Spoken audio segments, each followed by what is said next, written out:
Welcome to the Diva Life Show, where music meets fashion, culture meets travel, and we explore the stories of extraordinary artists and entrepreneurs. I'm your host and resident diva, Heather Poduska.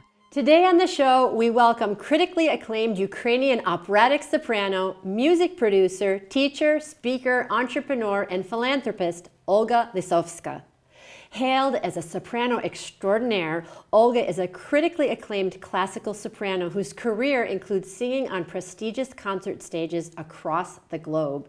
She's been featured on Ukrainian, Italian, and American TV and radio, including The Today Show and WBUR.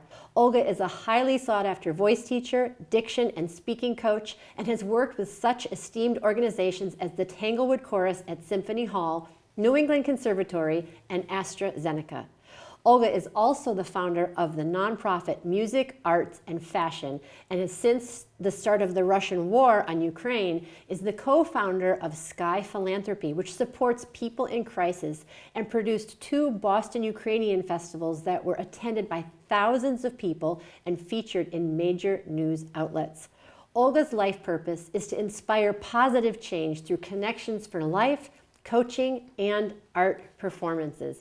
Olga, welcome to the Diva Life Show. Thank you so much, Heather. It's such a pleasure to be here. I'm so excited to have you here. And my number one burning question is, how do you find the energy to do all of the things that you do? I am totally serious. How do you find that energy and that drive to do all those things? Well, I really wish I had the answer for you, the all magical suggestion. I do have a burning passion inside of me, something that drives me. I mean, I'm a believer, so my response to you would be it's probably God's mission on my life. And throughout my youth and childhood and into the young adult life, many people told me to steer off the path that I chose.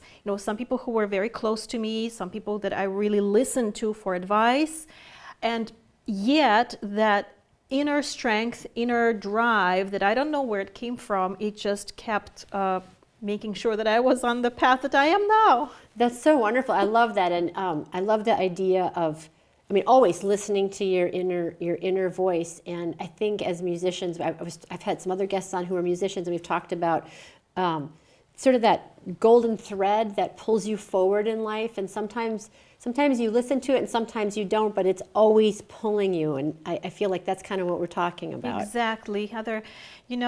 Many experienced and wise older people tell the youngsters, listen to yourself, know who you are. And sometimes we as children and young adults, we don't know what they're talking about. So we do need to stop what we're doing from time to time, reflect, and really listen to who we are. Absolutely. And as long as we're talking about children, tell us a little bit about your childhood. You are from Ukraine. Yes. And what it was like for you growing up there, and how your musical journey started.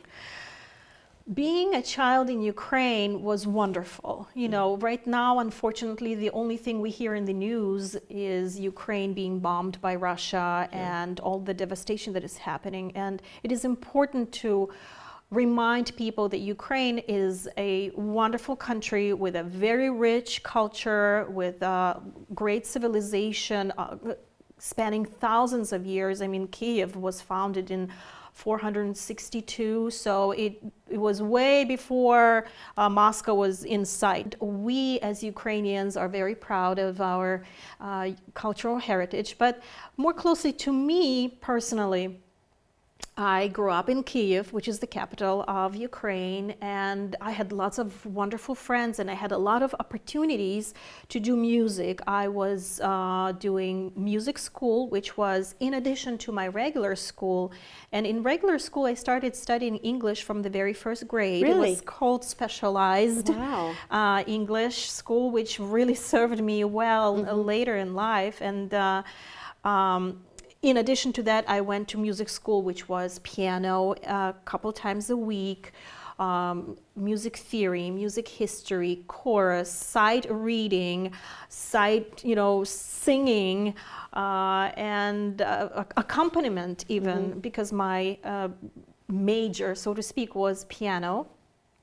And the summers I would spend just running around at my grandma's in the south of Ukraine, which was a just beautiful, idyllic spot. My still actually is an inspiration for me now when I want to go into that comfort zone. I remember the street and the sounds that the birds would make, and the smells, the aromas of apricots and cherries and mulberries, and just beautiful. My childhood in Ukraine was wonderful. And then what happened between childhood and coming to the United States? So I've read in your bio, I didn't say it on your bio, but that you trained in Paris, and you've had an international education for music and the arts. So about when I was 12 or 13 years old, my friend said, hey, why don't we go and audition for a youth theater group? So I did that because I was very theatrical. I loved everything theater and dressing up and singing. Well, you picked the right career. You picked the right career. Exactly. And so that theater was pivotal in my life because we started going on tours. First, we went to Japan as performers, and then we went to the United States a couple of times. Wow. And then a host family with which I was staying, a wonderful family of 4 sisters, my American family, I love to call them that. They called me when I was in Ukraine. I was 16 years old, and they said, Olga, do you want to come and finish high school here with us? We miss you. And I said, sure, why not? Wow. So at 16, almost 17, I came to the United States by myself to stay with this wonderful host family, and I was graduating from high school, and again, this, fate, destiny, like somebody or something was steering me on this path. The teachers came up to me and they said, Olga, are you applying for colleges? I said, well, no, I'm planning on going back to my mom in Ukraine. They said, well, you are so wonderful as a student and as a singer performer, why don't you try and apply to several colleges, which I did. I followed their advice, and I was offered a full scholarship to Middlebury College. Wow. And of course, throughout my whole career, well, quote-unquote career as a child, as a singer and an actress in this youth theater, and the pianist, because I did some competitions and I won some competitions in piano, my parents were treating this whole passion as just a hobby. And that is exactly how I viewed it as well, thinking, well, this is just something to do for fun. This is not serious. It's not my career or my lifestyle. So of course, when I went to Middlebury College, I chose something very serious, which was international politics and economics. Of course. Yeah, and I studied in Paris at l'Institut des Sciences Politiques. Meanwhile, I was studying at the same time at l'École Normale de Musique, the music school d'Alfred Cortot in Paris, France. And it's just completely overwhelmed me. The passion for music, the truth in it, the things that you could do to people when you sing. People open up. You can heal with your voice. You can heal with music. You can bring up the mood in people, and it's just something that really spoke to me. So even though I did graduate with honors from Middlebury College as international politics and economics major, I then turned around completely and started to pursue my career in singing. So then you launched your pursuit of a professional performing career, and I love that you are so entrepreneurial, because I think when I was coming up, I didn't know. I just wanted to sing, and I was a musician. I'd always done that. That was my whole life, and I went to college for music, and then I kind of got partway through college, and I was like, oh, how does this actually work? Exactly. Right? How do you actually have a career I just was like, oh, I'm going to finish here and then I'm going to go to the Met, like, So how did you forge a career? And you're so entrepreneurial and you have your hand in so many really wonderful pots. Tell us about how you kind of, created this puzzle for yourself with all these different pieces. I love your way of putting things together. And I love, for example, when you said the puzzle, because it is definitely a puzzle, your life. And some people have a much easier time of it graduating from music school, going directly into young artist program, like everybody's path, and then hopefully getting picked up by agents and ending at the Met. Mm-hmm. My path was not at all like this, and it was definitely, again, like a puzzle. There were things that guided me, and I just picked up on that, and I was able to develop whatever was given to me. At first, it was not actually that much that was given to me, not many very grand opportunities, performing opportunities. There was no Carnegie Hall in sight for several years down the road. But I did choose, and I actually grabbed any opportunity that I could, whether it was singing at a senior center or at school or just like some private concerts, and then of course auditions.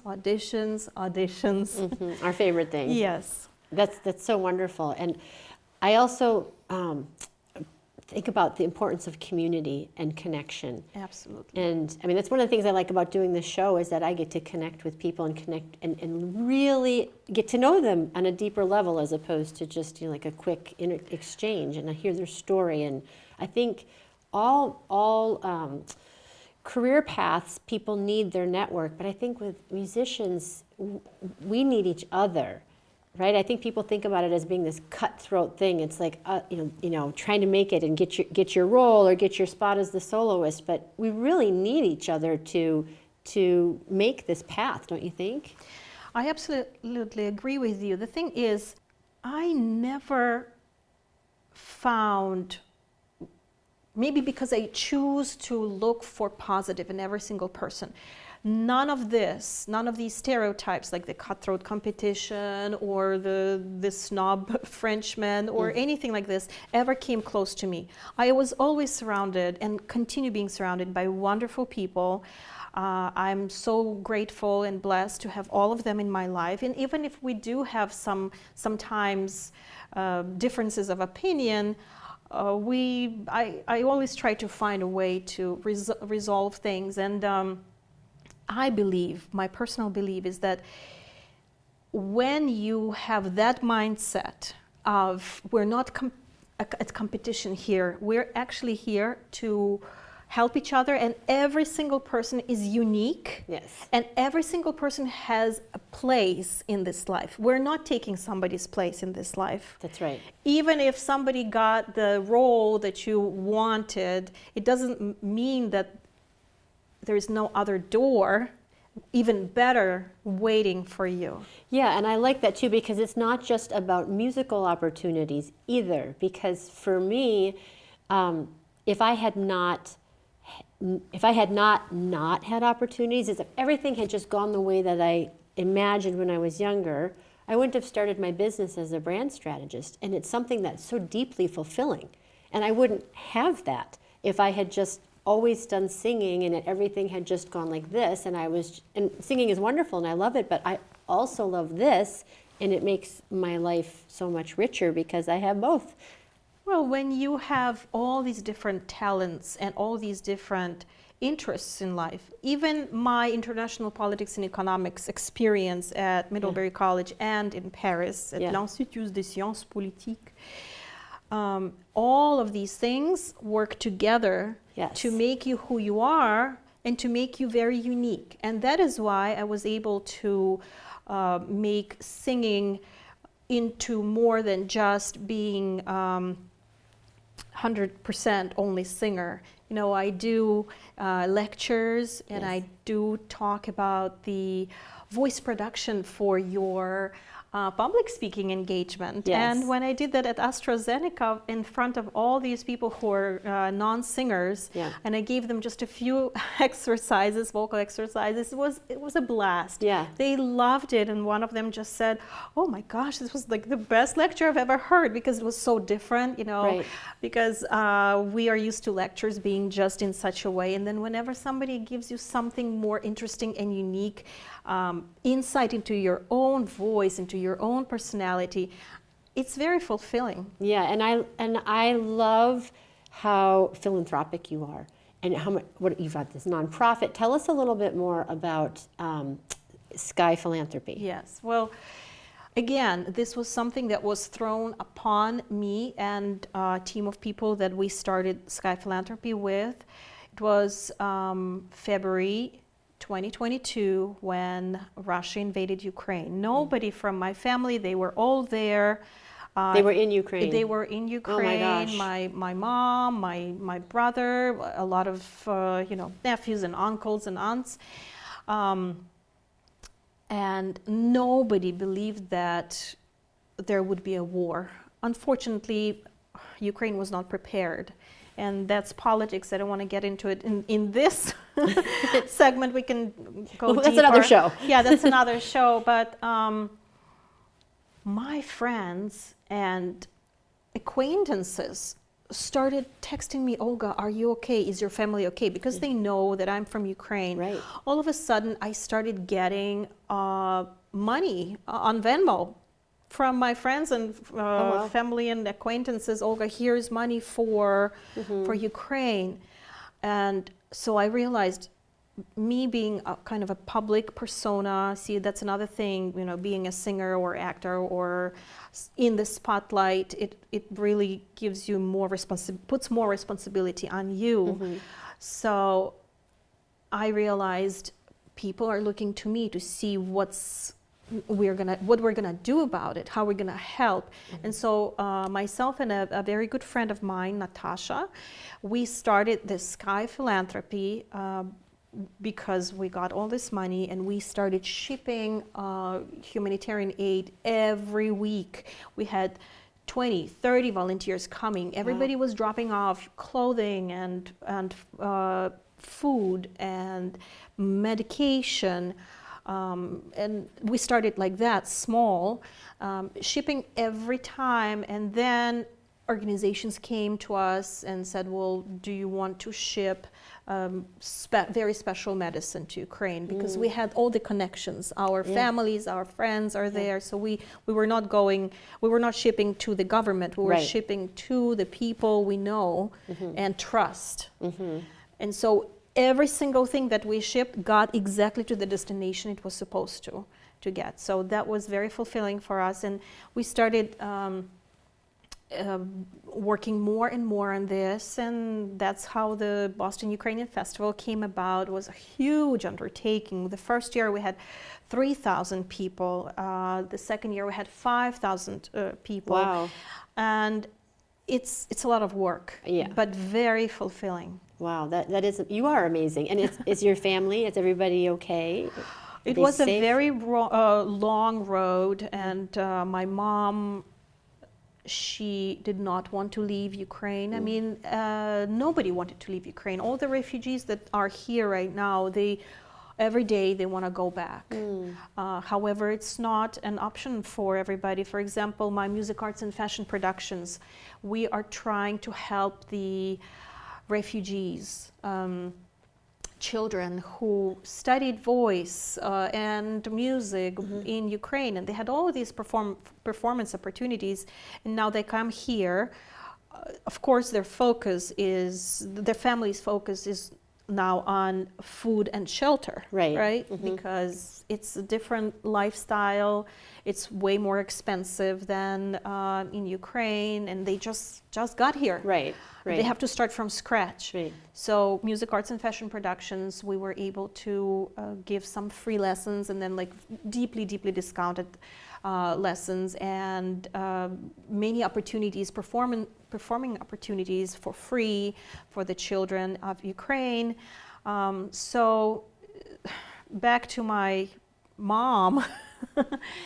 She did not want to leave Ukraine, and yet the pressure of that fear, people were sitting in bomb shelters for weeks. Yeah, One of the girls in my nonprofit, she just turned 11 on Friday, so she was 9 years old, and she told me that she was in the basement of her home for 2 weeks. Oh my gosh. What kind of psychological pressure it is for anybody, let alone a child. Yeah. So it's very difficult, and despite all of that, Ukrainians want to go back. Yeah, it's their home. It's their home, and Yeah. my mom, she kind of tried her best to remain, but I told her, that's it, Mom, you have to leave. So she had to go first to Europe, and she spent pretty much almost a year there. Because she was hoping any moment now she will be returning home. Yeah. But thank God we had relatives in Croatia. And then she's finally here with me. Oh, good. Yeah. Oh, good. And the work that you do is so important, and it's still going on. I mean, this is not, it's not over. And one of the things you talked about was culture. And I want to ask you, I don't want to end the interview without asking you this. I was just in London, and my daughter and I went to see Swan Lake. And Swan Lake is by a Russian composer. So I've thought about this, of like these organizations that are performing Russian pieces, how do you feel about singers or musicians like choosing repertoire, like Russian repertoire? I mean, I'm just curious. It's an interesting thing to think about. I'm curious what your viewpoint is about that. It is a very tricky question right now. It's a very difficult question right now. We do have here in the United States a very popular and famous pianist, Ukrainian pianist, Pavlo Gintov, and he did a wonderful interview about this very question, how before the war started, he was playing, of course, all of Rachmaninoff and Tchaikovsky and all of that. Right now he's unable to do so because he just can't. Every time he starts playing these composers, all of the memories of recent events and ongoing events and ongoing just obliteration of Ukraine, this destruction.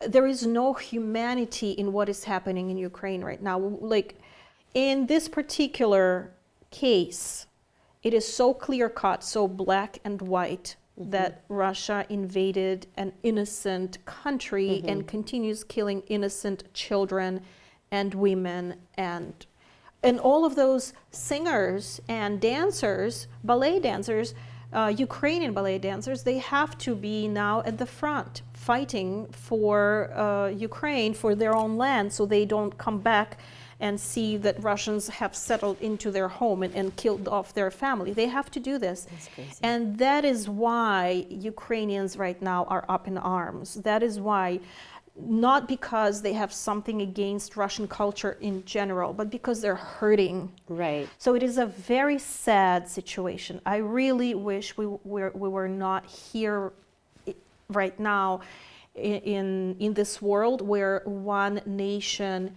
is being destroyed while the other nation is being completely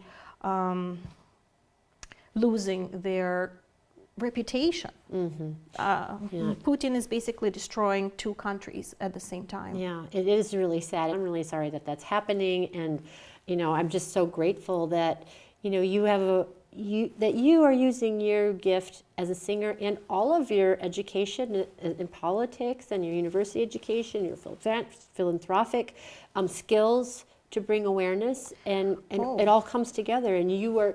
Someone else might have those skills and sit on them, but you're not sitting on your skills. You're using them. You are being a vessel for good in the world, and I really commend you for that. Thank you. And I've always, even when I was a child, I was always very proud of my Ukrainian heritage, and I would always include Ukrainian songs in pretty much everywhere I go. Yeah. So what's your favorite Ukrainian song? That's a tough question. The thing is, Ukrainian songs, they're so melodious. And there's actually more Ukrainian songs in quantity than pretty much any other nation in the world. Because Ukrainians get up, they sing, they go to work, they sing, they sit around the table, they sing. So I would say one of the ones that I love to sing is a lyric song about a girl who's looking to the moon and talking to the moon and say, "Oh, do not shine the moon to anyone but to my beloved when he comes home." Oh. And I used to listen to my mom singing this song, and it's just a classical song that is a folk song but arranged for classical soprano, and it's just, I sing it everywhere I go. Oh, I love it. Well, the world is blessed that you sing everywhere you go because you have such a beautiful voice, and you are what I think of as a wonderful diva, and the title of the show is The Diva Life. So I think sometimes the word diva gets thrown around in a negative way, but I'm curious, what do you think a diva is? Like, what do you think of when the word diva comes to mind? I really wish to have more divas in our lives. Yeah. Diva, I think, of course, there's a lot of now negative connotation, but the good old times, diva is just basically somebody who is invested in the art that she loves. She's passionate about it. She's responsible. She's committed. And she is all around a beautiful person on the inside, with her voice, and of course in the clothing. Yeah, well, you have definitely earned the title of diva. You are all of those things of responsible and compassionate and using your talents and beautiful. And I just want to thank you so much for coming to be on the show and to share your story with us and with the audience. And I just am so, so grateful that our paths have crossed yet again. I'm grateful that you have such a show. Thank you. Thank you for coming on.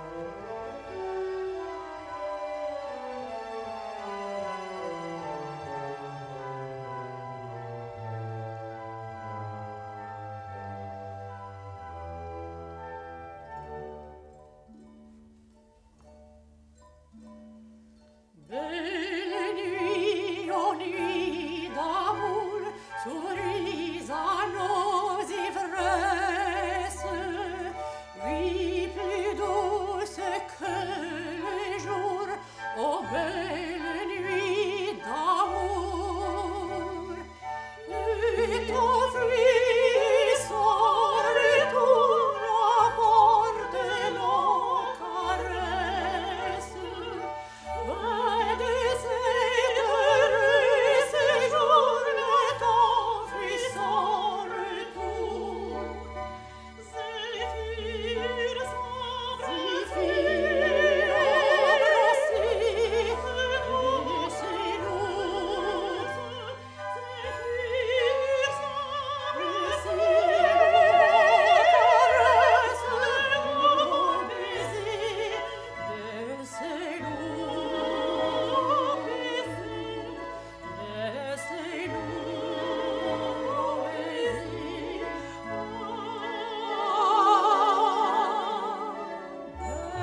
Thank you so much for joining us for this episode of The Diva Life. I hope you enjoyed the show. And be sure to join us next time as I interview another amazing artist or entrepreneur. Until then, as always, here's to hitting all your high notes. Take care. Bye-bye.